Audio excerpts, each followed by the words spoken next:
Bonsoir à tous. À la une de ce journal, l'appel à l'union sacrée des forces vives de la nation et la lutte contre la pandémie du coronavirus sont loin d'être les seules préoccupations majeures des Camerounais, alors que des médecins se félicitent de l'engagement présidentiel à renforcer le système de santé. L'opposition et la société civile désapprouvent un message axé exclusivement sur la crise sanitaire. Pourtant, de nombreux autres fléaux fragilisent la cohésion nationale et mettent à nu la malgouvernance. Vous les écouterez en ouverture de ce journal.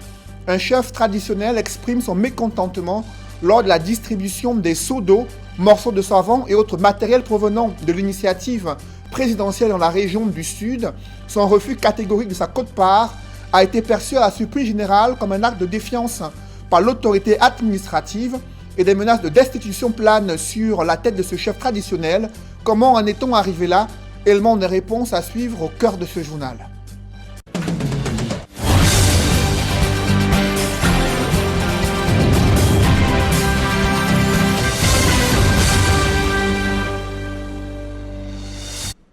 Merci de suivre cette édition complète de l'information sur Equinox Télévision. C'est un 20 mai inédit, 20 mai 2020, aucune festivité relative à la fête de l'unité nationale. Cependant, le Cameroun fait face à l'évolution de la pandémie du coronavirus, malgré la multiplication du nombre des cas positifs enregistrés dans le pays. Le chef de l'État du Cameroun estime que la situation est maîtrisable. Il a exhorté les forces vives de la nation à se mobiliser aux côtés du gouvernement camerounais pour affronter cet ennemi commun dans un discours consacré exclusivement à l'impact économique et social de la crise sanitaire. Le président de la République n'a présenté aucun plan détaillé à mettre en œuvre pour lutter contre la pandémie du coronavirus. Cependant, Paul Biya s'est voulu rassurant, estimant que le gouvernement est prêt à mettre tous les moyens pour sauver la vie des Camerounais. Il s'exprimait ainsi hier soir dans un message télévisé. Et voici les points saillants du discours du chef de l'État. C'est avec Dallas Kana et Jean-Paul Chouniat.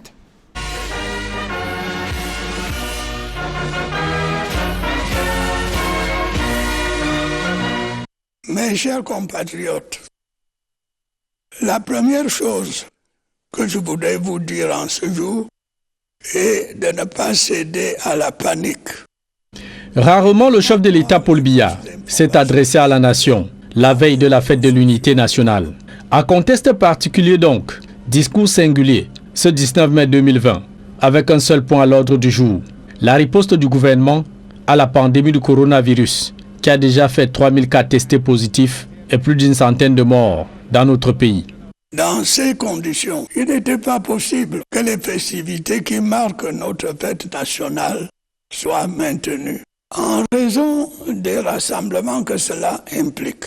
Ce n'est évidemment pas de gaieté de cœur que j'ai dû prendre cette décision. D'entrée de jeu, Paul Biya remercie toute la communauté nationale pour sa mobilisation, malgré des éclats de voix entendus ça et là, autour des dons de survie Cameroun Survival Initiative de Maurice Kamto et deux ministres de la République, Manaouda Malachi de la Santé publique et Paul Atanganji de l'administration territoriale.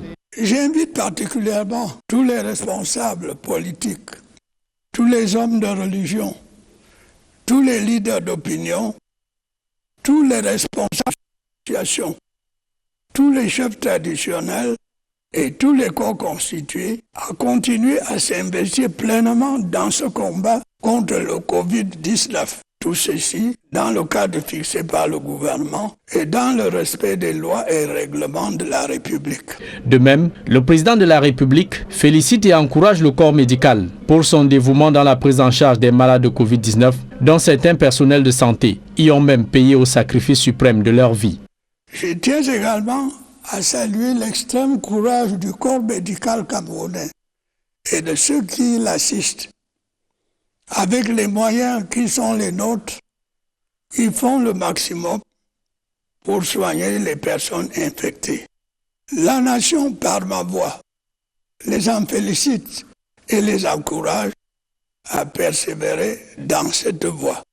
Promettant de tout mettre en œuvre pour éradiquer Covid-19, Paul Biya reconnaît que l'offre en soins de santé dans notre pays reste largement déficitaire, pour satisfaire les besoins du peuple. Elle exige dès à présent de poursuivre le renforcement de nos structures sanitaires, de densifier notre offre de soins et surtout de remettre à jour certains de nos projets et programmes de développement. Et sur le plan économique, l'homme lion, sans proposition concrète, demande à son gouvernement de tout mettre en œuvre pour préserver le tissu socio-économique, de même qu'il met en garde les auteurs de toute surenchère autour de Covid-19. Le gouvernement, dans un contexte social inédit, il devra en particulier se montrer ingénieux et inventif pour maintenir nos équilibres financiers, contenir le taux d'inflation, assurer la continuité du service public, notamment dans le secteur éducatif, et réguler l'activité économique de manière à sauvegarder la stabilité et la paix sociale. Face à l'ampleur de l'impact de la pandémie, Paul Biya, au-delà de toutes les mesures barrières, réitère le strict respect du port du masque. En fonction de l'évolution des besoins sur le terrain, des ressources nouvelles pourraient y être apportées. En dehors du sujet coronavirus, Paul Biya a 10 mots sur les problèmes quotidiens de survie des Camerounais, la montée des discours tribalistes et haineux, encore moins le conflit armé entre les forces de défense et de sécurité et les séparatistes anglophones qui veulent diviser le Cameroun et détruire les fondements de l'unité nationale, magnifiés avec faste et solennité, qui malheureusement n'aura pas lieu ce 20 mai 2020 en raison de la pandémie Covid-19. Comment réagit la classe politique dans les rangs du RDPC, le parti au pouvoir? Des responsables politiques saluent le pragmatisme du chef de l'État et soulignent avec insistance cet appel à l'union sacrée des acteurs politiques, autorités religieuses et citoyens ordinaires pour faire face à un ennemi commun. Et cet appel à l'union sacrée n'est pas entendu de la même manière dans les rangs de l'opposition, là où on émet des réserves sur le plan sanitaire, gouvernemental, mis en place pour faire face à la pandémie de coronavirus et surtout cette absence de l'évocation des autres problématiques qui engagent le quotidien des Camerounais. Des réactions de la classe politique à Yaoundé, c'est dans ce reportage que signent Joël Essengue et Guy Zogo. Du RDPC au PCRN, en passant par l'UDC, le discours à la nation du chef de l'État ce 19 mai 2020 a été scruté par ces formations politiques. Dans le registre des bons points, autant le RDPC que le PCRN se rejoignent sur l'idée que cette prise de parole du chef de l'État lève l'équivoque sur son absence ces derniers temps de la scène politique. Nous avons un chef d'État qui est très rassurant. Il est soucieux d'abord de la santé de tous les Camerounais. Nous avons en face de nous un chef d'État qui appelle à l'union sacrée, c'est-à-dire l'ensemble de tous les Camerounais qui doivent se mettre face à l'adversaire commun qui est le coronavirus. Sur la question de sa prise de parole, je trouve qu'il a écouté les sollicitations des uns et des autres des partis d'opposition de la société civile qui demandaient qu'il s'exprime pour rassurer les populations. Il a pris la posture du père de famille, du commandant des troupes qui est là, qui conduit les opérations. C'est rassurant pour les populations camerounaises. Si le PCRN s'attache à relever le côté novateur de ces discours, l'UDC insiste sur les félicitations aux acteurs politiques ainsi que le rappel à continuer à se montrer vigilant face au Covid-19. A priori, je dirais que c'est un discours neuf. C'est le type de discours auquel nous n'avons pas vraiment été habitués. C'est un discours actuel. Le chef de l'État était plus dans la posture de père de la nation que du chef de l'État. Le chef de l'État a félicité tous les acteurs qui se sont impliqués dans le combat engagé par le gouvernement contre la pandémie. Il a également fait savoir à la nation que l'assouplissement des mesures ne signifie pas la fin de la pandémie et donc appelé de manière forte les Camerounais à continuer à respecter les mesures barrières. Mais les critiques sont aussi au rendez-vous, avec l'UDC qui regrette l'absence d'annonce d'un budget correctif, tandis que le PCRN indique qu'il lui était plus valorisant de citer nommément les figures locales qui sortent du lot dans la lutte contre le Covid-19. Nous attendions à ce que le président annonce que le gouvernement s'apprête à soumettre à l'analyse du Parlement un projet de loi de finances corrective. Ça aurait été bien s'ils avaient été mentionnés, mais qu'à cela ne tienne, le fait que la priorité soit désormais orientée sur la production locale, sur les aptitudes locales, c'est quelque chose à saluer. Au total, le PCRN souligne, en fin de compte, que le regard jeté sur la situation des hôpitaux doit encore être traduit dans les faits. Alors que l'UDC met en exergue l'appel à l'unité lancé par Paul Biya et que le RDPC, lui, persiste et signe sur l'idée d'un discours rassurant. Il faut maintenant voir à quoi ressemblera la scène politique camerounaise avec ce retour au premier plan de Paul Biya.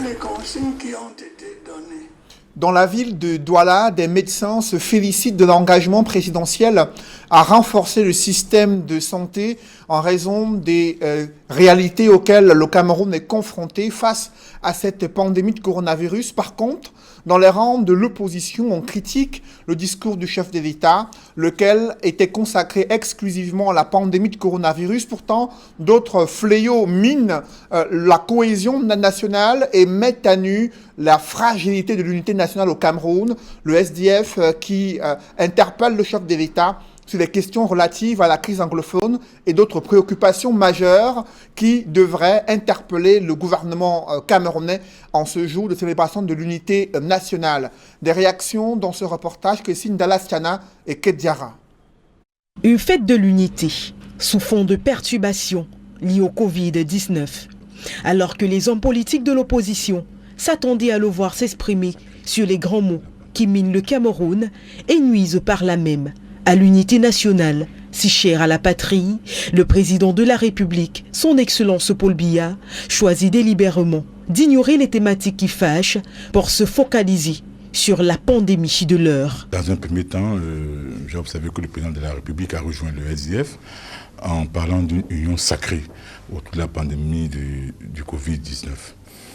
Autre chose, mais malheureusement, le président de la République n'a rien dit de tous les mots, de tous les autres mots qui minent, n'est-ce pas, notre vivre ensemble, à savoir le tribalisme, la guerre dans le nord-ouest et le sud-ouest, la guerre contre Boko Haram. Un sujet sur lequel Jean-Robert Wafo, militant du Social Democratic Front, en charge de la communication du Shadow Cabinet, estime qu'il n'a pas suffisamment été clair et même qu'il a montré les faiblesses et défaillances de son gouvernement. J'observe que puisqu'il a concentré tout son discours sur la Covid-19, je note tout simplement que le président de la République a indirectement relevé la cacophonie gouvernementale en disant qu'il instruit le Premier ministre de reprendre la parole. Ça veut dire tout ce que ça veut dire. Un point de vue diamétralement opposé à celui défendu par Maître Georges Teghem, militant du parti au pouvoir. 3 temps forts. Le premier, c'est l'altruisme de M. le Président de la République qui a rappelé que pour des raisons de Covid-19, il a pensé d'abord aux Camerounais, d'abord à la vie des êtres humains avant de penser à l'unité nationale. Ensuite, la deuxième chose, c'est ce message fort à l'endroit du corps médical. Il fallait apprécier et je pense que dans l'épreuve de guerre, le corps médical est interpellé. Et la troisième chose, c'est le civisme, l'appel à la responsabilité des Camerounais. Pour l'avocat et homme politique, le président, par le canal de son Premier ministre, a toujours géré la crise sanitaire qui paralyse le monde et par là même le Cameroun. Depuis que le Premier ministre, chef du gouvernement, communique, il dit toujours sur instruction chef de l'État. Donc c'est toujours lui qui dirige la politique de la nation et le Premier ministre l'implémente. Donc il n'a pas attendu simplement, il a fait un discours, il a choisi le moment le plus indiqué, qui est celui de la veille de la fête de l'unité, symbole fort du Cameroun de demain. Sur la question de savoir pourquoi c'est à la veille de la fête de l'unité que le président choisit enfin de s'exprimer sur la pandémie, Georges Teghem répond. En ce moment, moi je pense que la guerre sanitaire, l'heure est grave. Et je pense que ça a un peu, si vous voulez, faire éviter les autres les micro-problèmes que connaissent le Cameroun. Il est vrai que l'unité nationale est un construit permanent. Et la cause du Covid-19 peut d'ailleurs être un des mobiles de la construction de cette unité nationale. C'est-à-dire autour de la guerre sanitaire, les Camerounais peuvent être mobilisés. Pendant ce temps, au sein du corps médical, c'est la grande satisfaction. On a remarqué dans son discours, dans ses paroles, dans les détails qu'il donnait pendant son allocution, qu'il suivait particulièrement la crise. L'opinion publique était assez inquiète de son absence, de prise de parole depuis l'éclatement de cette crise. De mon point de vue de médecin, de professionnel de la santé, nous attendions une parole forte autour de cette crise. Nous attendions depuis le début, depuis le déclenchement de la crise. Nous sommes contents qu'il ait parlé à de long en large de la santé. Alors que les parades et autres festivités inhérentes à la célébration du 20 mai ont été annulées sur l'étendue du territoire national, les Camerounais doivent profiter de cette date historique pour se focaliser un peu plus sur les mesures barrières à adopter afin d'éviter le coronavirus. Autre réaction, c'est celle du professeur Maurice Kamto. Le président du MRC a déploré la cacophonie gouvernementale dans la gestion des crises qui secouent la République. Dans un message adressé aux Camerounais sur son compte Facebook officiel, il a proposé la mise en place d'un comité de haut niveau pour résoudre la crise anglophone et ce qu'il considère comme une crise post-électorale.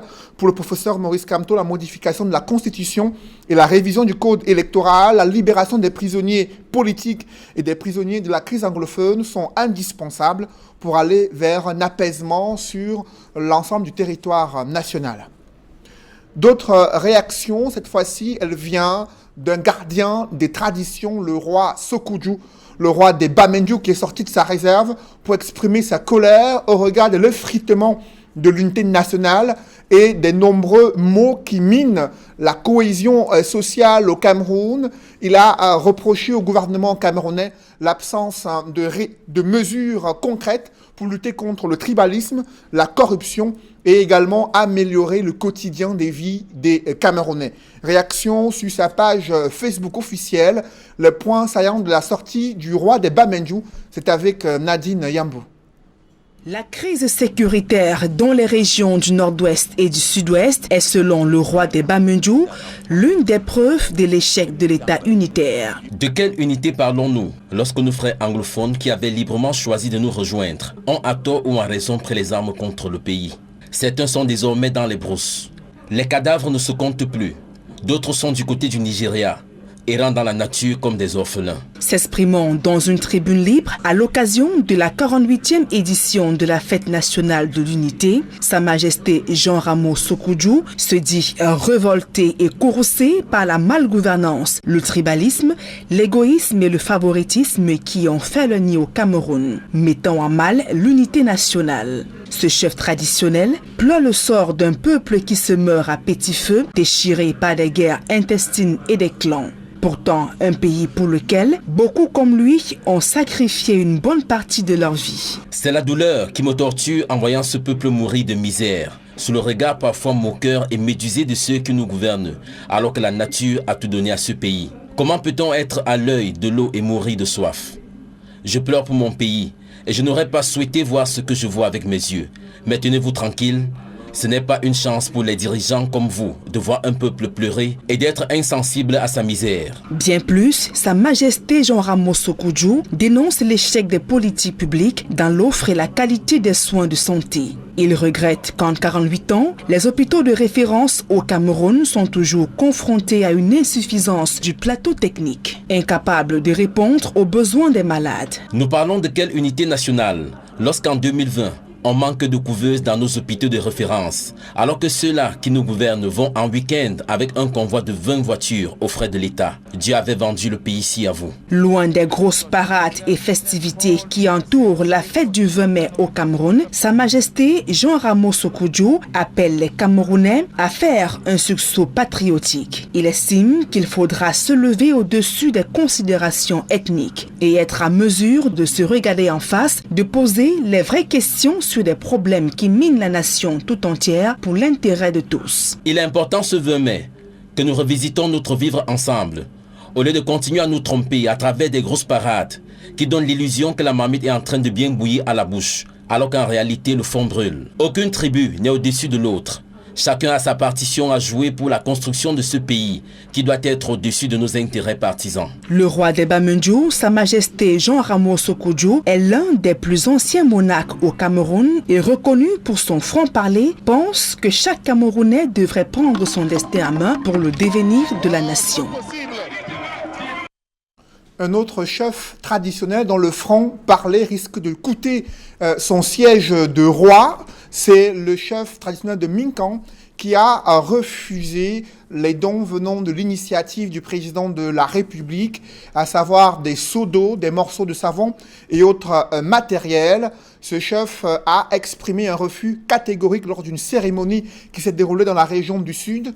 Et à la surprise générale, l'autorité administrative a perçu cet acte comme un acte de défiance, menaçant le chef traditionnel de le destituer s'il ne se met pas au pas. Scène surréaliste devenue virale sur les réseaux sociaux et racontée dans ce reportage que signent Roger Takala et Gladys Sidier. Esplanade de la sous-préfecture d'Ebolova 1er dans le sud, les autorités procèdent à la remise du matériel, appui du chef de l'État dans la lutte contre la propagation du coronavirus. Les chefs traditionnels reçoivent chacun 3 seaux, 17 masques de protection et un carton de savon. Majesté, sur le chef du village de Minkan, recevez ce don du chef de l'État. Il a bien voulu que ce don parvienne dans les coins les plus reculés du territoire de la République. Soyez donc le messager de la bonne nouvelle. Cette nouvelle d'un père, le chef de l'État, qui vole au secours de ses enfants, qui aime tous ses enfants et ne veut en perdre aucun. Porter ce message d'espoir qui voudrait qu'en respectant les mesures barrières, nos populations puissent véritablement se mettre à l'abri de toute contamination au Covid-19. Si les autres gardiens de la tradition le reçoivent sans faire de remarques, le chef du village Minkan, par contre, ne manque pas de relever que ce matériel est insuffisant par rapport au nombre de personnes à sa charge. Bon, je remercie le chef de l'État parce qu'il a fait un grand travail pour nous tous. Mais moi, je suis au fin fond de ce pays. Je suis à la limite de Ebolova et Kribi.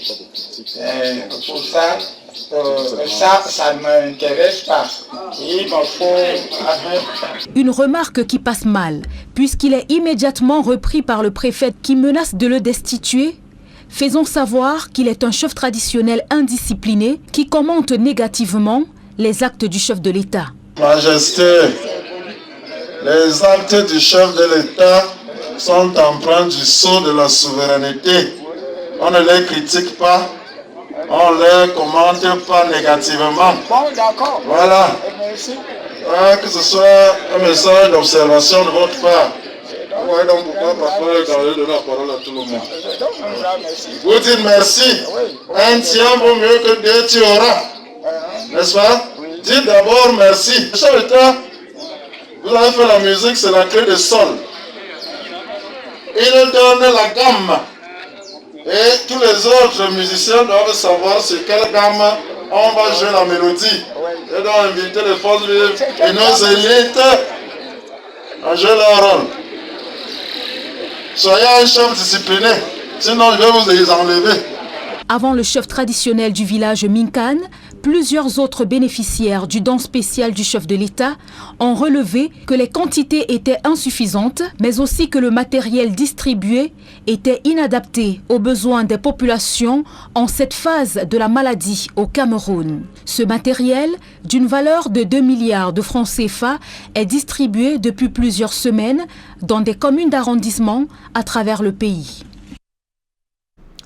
Et ce chef traditionnel de Minkan rejoint une contestation de la distribution controversée de l'initiative présidentielle. Autre scène qui illustre cette colère des récipiendaires, des morceaux de savon, des seaux d'eau et autres matériels destinés à lutter contre la pandémie de coronavirus. C'est le maire de Loum qui a tenu à le faire savoir à l'autorité administrative. Nous voulons également adresser un salut particulier à nos valeureux médecins qui sont ici en front office et qui risquent leur vie au quotidien pour sauver celle des Camerounais atteints du Covid-19. Monsieur le Président de la République a bien voulu, vu la circonstance, mettre à la disposition des 36 communes la somme de 2 milliards de francs pour appuyer chaque municipalité dans les efforts à eux consentis pour la lutte contre cette pandémie. Et l'initiative du président de la République, reçue par le biais de ses collaborateurs, 54 cartons de morceaux de savon, 200 seaux maçons, 30 seaux à usage, 30 seaux pour laver les mains et 2 cartons de gel hydroalcoolique. Et pour une évaluation d'à peu près 945 000 francs CFA. Je voudrais donc, à l'issue de ce que je viens de dire, pour le déplorer, dire que, avec ce que nous avons reçu aujourd'hui, je crois que le chef de l'État lui-même, à travers, s'il visionne ce que nous disons aujourd'hui, doit comprendre que l'objectif ou le but qu'il a voulu atteindre aujourd'hui, nous pouvons dire que ses collaborateurs ont failli. Et je le dis pour plusieurs raisons. Je pense que l'initiative du chef de l'État aujourd'hui n'a pas atteint les objectifs dont lui-même, le promoteur, a voulu que ça atteigne. Nous avons reçu des dons, mais en tant que maire, certainement j'aurais dû faire comme les autres maires, c'est-à-dire boycotter.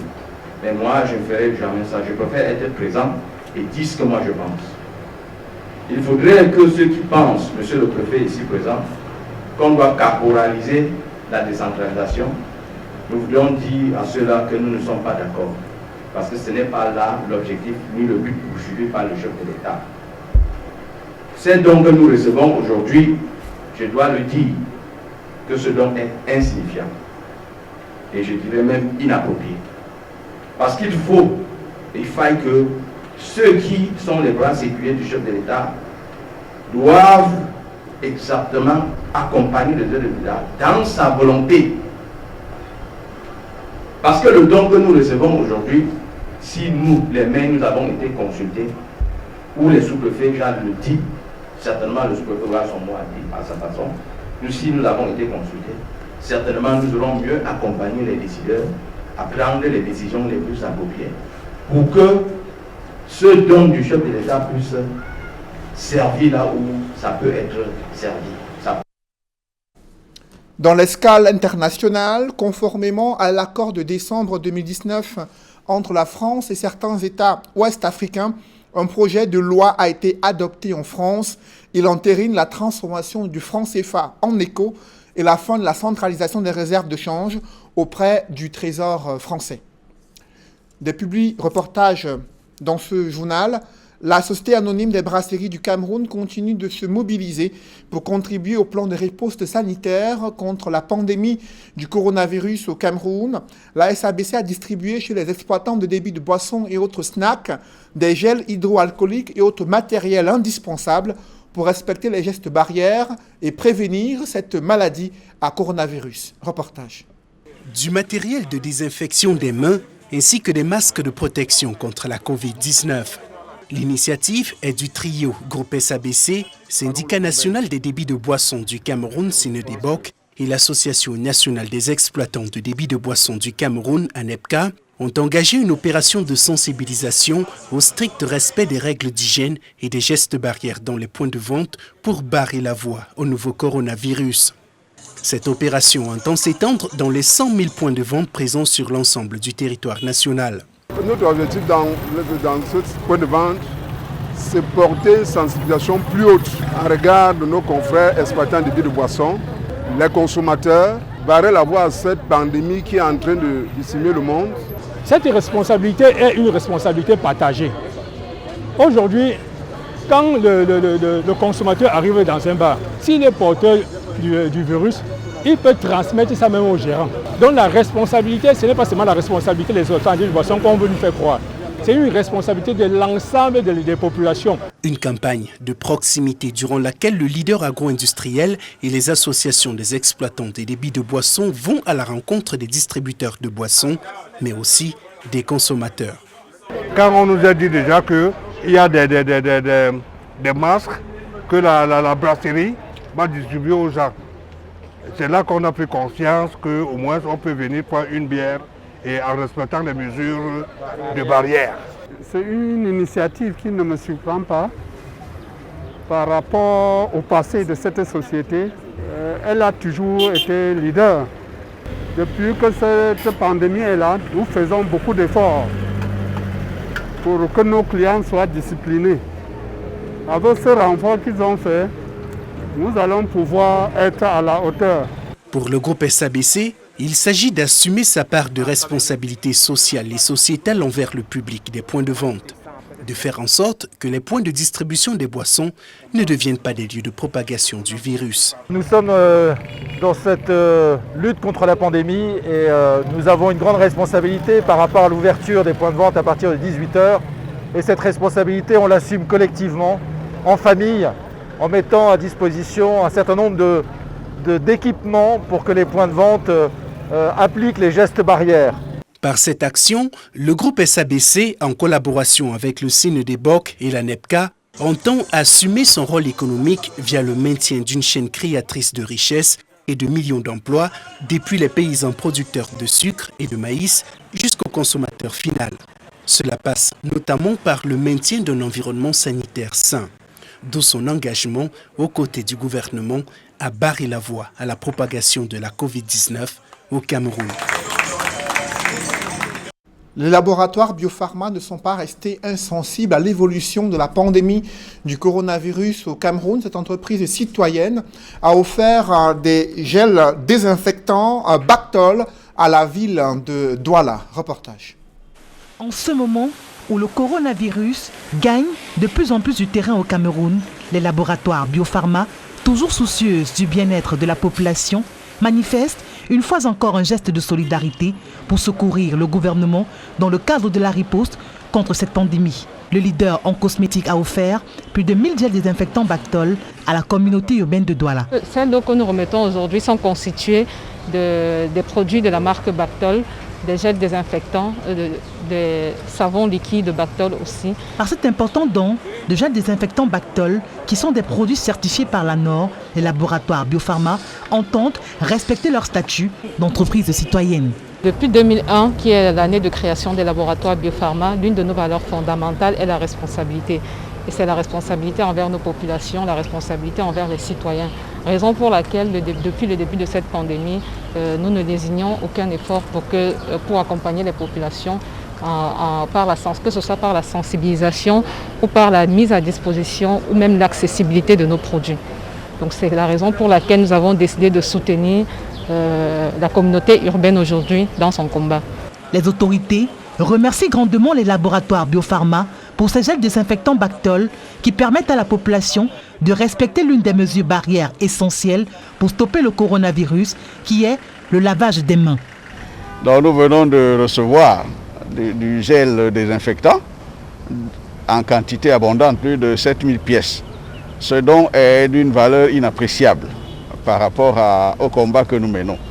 Et ce don vient renforcer dans la conscience de nos populations que l'épidémie de Covid-19 continue de sévir.